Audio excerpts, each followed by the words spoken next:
Bonjour, deuxième essai de compression sur une feuille de composite.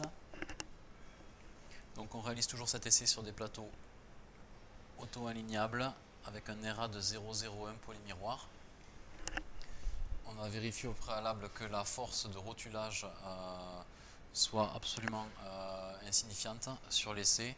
On est à peu près à 1 à 2 newtons de force de rotulage sur un désaxement de 5 degrés.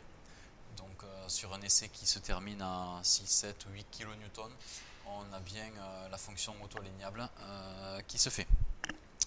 Donc on est sûr de pouvoir réaliser un essai réparti sur toute la surface. On démarre l'essai.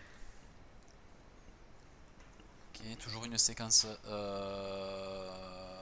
composée, donc diamètre de l'échantillon 55 mm, une précharge à 0,1 MPa. Deux séquences. Dans la première, on a un pompage jusqu'à 1,5 MPa, 1,5 MPa, 0 MPa, deux fois. Puis une séquence derrière de montée en charge un petit peu plus rapide, jusqu'à ici 5 MPa, et on tient ça pendant 5 secondes. Et ensuite, on va redécharger jusqu'à 0 force. Ok, on lance l'essai. L'éprouvette est mise en place. Donc là on a la précharge, on va assez lentement, hein, donc ça prend un petit peu de temps pour être sûr de bien rentrer en contact avec l'éprouvette sans faire d'overshoot. Ok, donc l'extensomètre est déjà en place, il s'agit d'un capteur LVDT de résolution 0,01 micron. Donc il y aura une remise à zéro automatique à ce moment-là. Ok. On affiche donc la 3 graphes, un premier extensomètre par rapport au temps, contrainte par rapport à la déformation et puis contrainte par rapport au temps pour voir que le cyclage qu'on a demandé est bien réalisé.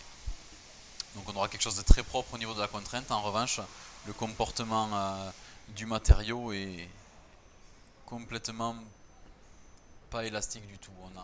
On a plastifié le matériau ici, on n'a pas du tout les mêmes comportements en fonction des pompages. Et c'est d'ailleurs ce qu'on veut utiliser dans cet essai, ce qu'on veut déterminer dans cet essai-là.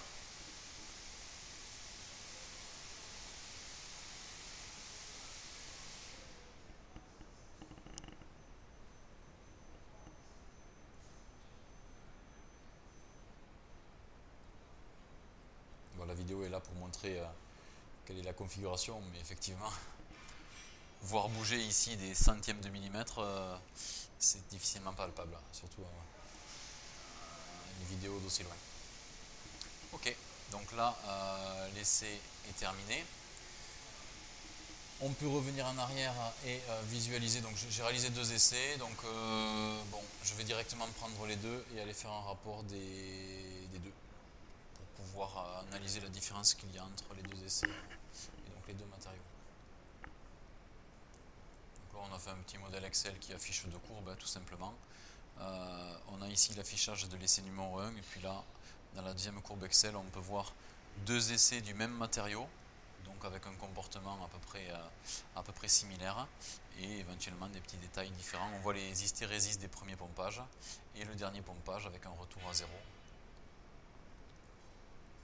Et on a toujours accès ici à l'acquisition brute de tous les canaux qui sont les déformations, position traverse corrigée, déformation pour cent, millimètres, force, contrainte des deux essais. On n'enregistre pas.